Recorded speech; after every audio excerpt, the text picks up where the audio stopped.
CBSE Board, Class 11, History, Chapter 3, Part 25, Audio by Renee Matthew. Under these contracts, a Spanish ruler claimed rights of sovereignty. He showed that he can be the epitome or at the apex of ruling. Who? The Spanish ruler. And they had newly conquered territories because of the establishment of trade routes. And it also gave rewards to leaders of expeditions, because once a leader is ready to go for an expedition, they will be given reward if they were successful in finding what happened in the other places. And that too, rewards were given in what form? In the form of titles and the right to govern the conquered lands.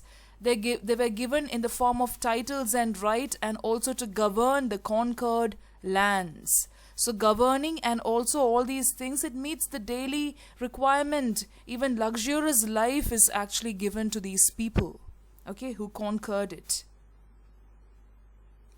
Now we have to talk about the Atlantic crossing. Christopher Columbus was a self-taught man, and he sought for adventure and glory. Okay, he was a person who went to find out what happened in the Far East. Believing in prophecies, he was convinced that his destiny lay in discovering a route to the east, that is the Indies, by sailing westwards. So he had complete confidence in himself that he will find a route finally to the east. And he was inspired by reading a work known as Imago Mundi, a work on astronomy and geography by Cardinal Pierre Daly, written in 1410, Imago Mundi. So he was inspired by this work, and then he thought of finding the route to east. He submitted his plans to the Portuguese crown that he wanted to find a route to the Far East, only to have them turned down.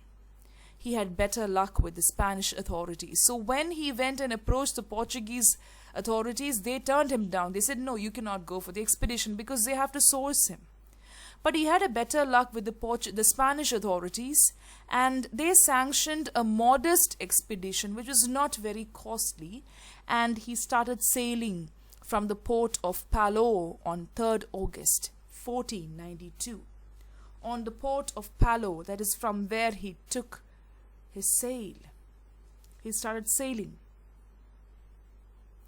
So they embarked upon this. Columbus had a small crew with him.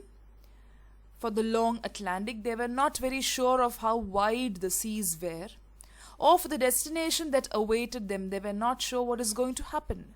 The fleet was very small, consisting of a small neo called Santa Maria and 2 caravels.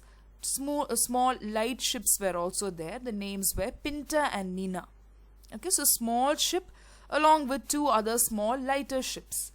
Columbus himself commanded the Santa Maria along with 40 capable sailors. So he was the one who commanded the whole crew, and he had sailors with him, and he was the captain of the ship. He was the one who guided them because he had more knowledge of which route to take and how to take and such kind of things. So they were able to enjoy their journey, which was through fair trade winds, but was long. The wind was flowing, and they had so much of establishment on trade, but still the route was very long. They did not expect the route to be so long. For 33 days, what happened? The fleet sailed without sight of anything. They could not catch sight of anything. Almost for 1 month, they were not able to catch sight of anything but only darkness and sea. By this time, the crew became restive. The crew became kind of restless, and some of them demanded that they turn back. They lost all their hopes. They became restless. They were not able to hold their patience, and they said, it's better we go back because we are not able to find anything now, because they thought that the Atlantic was a very small ocean. They had no idea of how vast and deep it is. On 12th October 1492, they sighted land. They were able to find out. They saw land, and they had reached what Columbus thought was India. He thought that we reached India, but actually it was the island of Guanahani in the Bahamas. Guanahani, okay, in the Bahamas. It is said that this name was given by Columbus. He himself named the island, and he described the islands as surrounded by shallow seas, Bajamar in Spanish. So because this island was surrounded by shallow seas, he named it Gunahani in the Bahamas. They were welcomed by a group of people known as Arawaks, who resided in the island of Bahamas. They were very happy to share their food and provisions, and they were so generous to see the Europeans come to their land. But that generosity created a great impression about Columbus, because he saw how welcoming they were.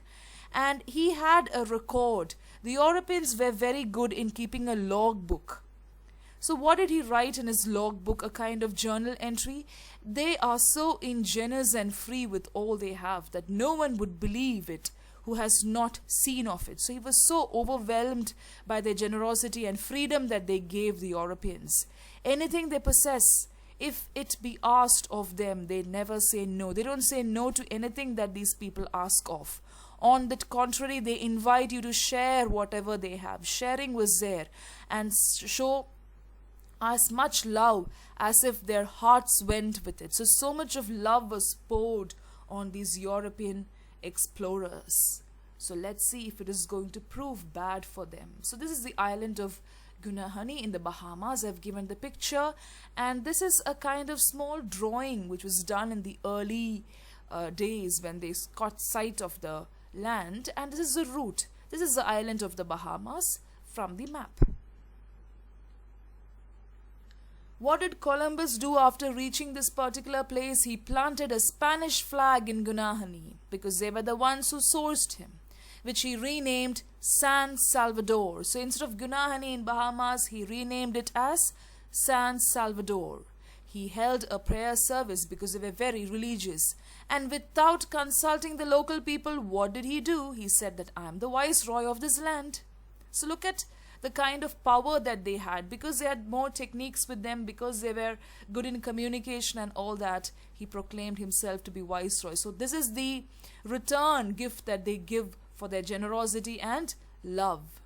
So he said to the native people that you have to cooperate with us, and he pressed them to cooperate with them to the larger islands of Cubanascan. So he went to the larger islands, Cuba, which he thought was Japan. So he thought that was Japan, he thought that this was India, and Quisqueya, renamed Hispaniola, today divided between two countries, Haiti and the Dominican Republic. So he found all these places, but he thought that it was Japan and other places. So what was their main motive? Their main motive was to find out the treasures and the gold, but that gold was not found immediately. But the explorers had heard of gold, that it could be found in Hispaniola, in the mountain streams in the interior. So they went to explore in the mountain streams in the interior, Hispaniola. So that was their main intention. But before they could get very far to discover what was beneath the ground, the expedition was overtaken by accidents, and they had to face the hostility of the fierce Carib tribes. By this time, the Carib tribes understood something. They understood that they were coming to take over their land. These were the Carib tribes. They took over the whites and they slaughtered them. The men clamored to get back home, but it was very difficult.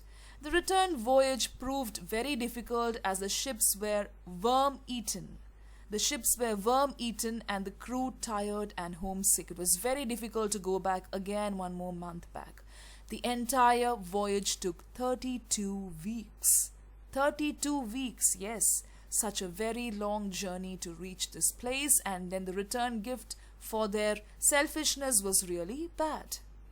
After that, Columbus made 3 more voyages, in the course of which Columbus completed his explorations in the Bahamas and the Greater Antilles, the South American mainland and its coast. So he covered all these 3 main streams, the Bahamas and the Greater Antilles, the South American mainland and its coast. So there were a lot of following voyages which took place, subsequent voyages, which revealed that it was not the Indies that the Spaniards had found, but a new continent. So by this time they understood that they did not find Indies, but it was a different continent that they found. And what was that?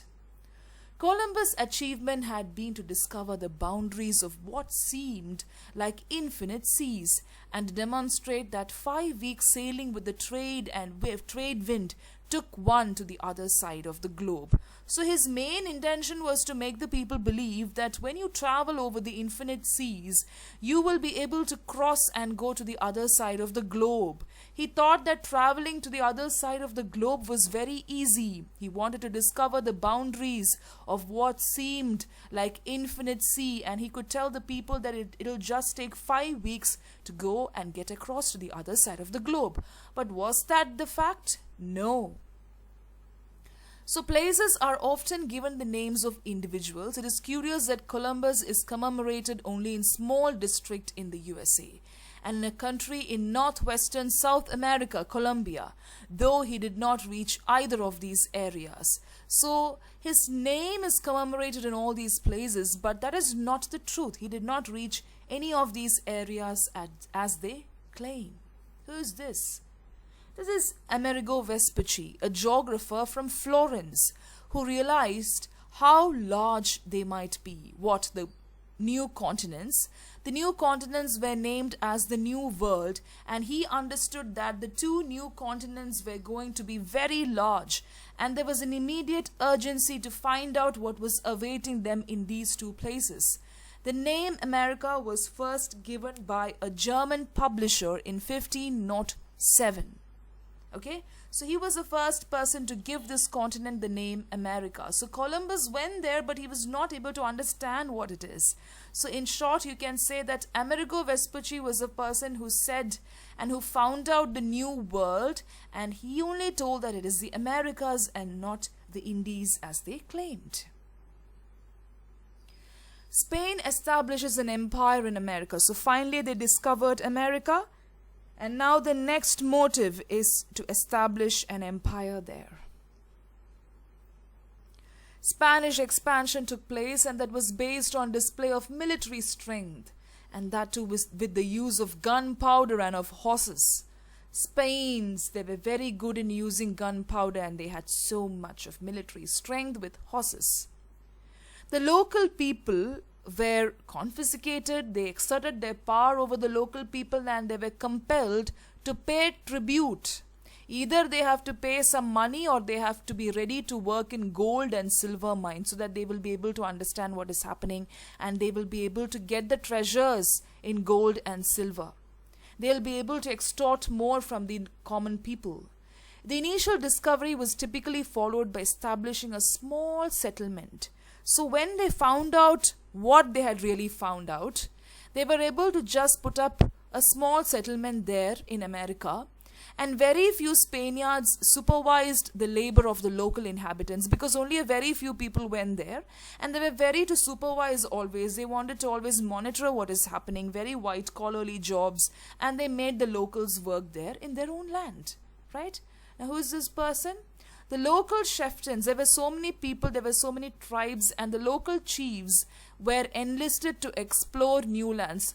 Usually what the foreigners did is they will befriend the chief. They will go and they will be friends with the chief, and then they made them to find out more land. And once their power is asserted, they will overrule the chief also. Initially they cannot go and tell the chief that we have come to colonize this land, but they will befriend them.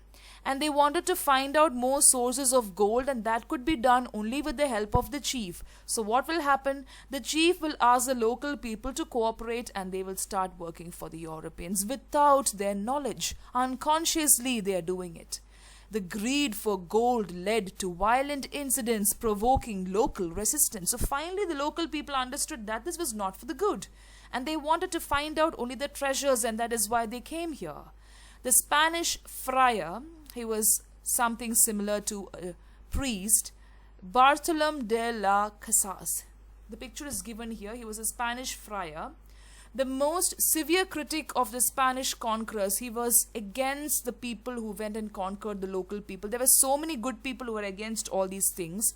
He observed that the Spanish often tested their swords on the naked flesh of the Arawaks. Arawaks welcomed them generously. Do you remember? They poured so much of love on the Europeans.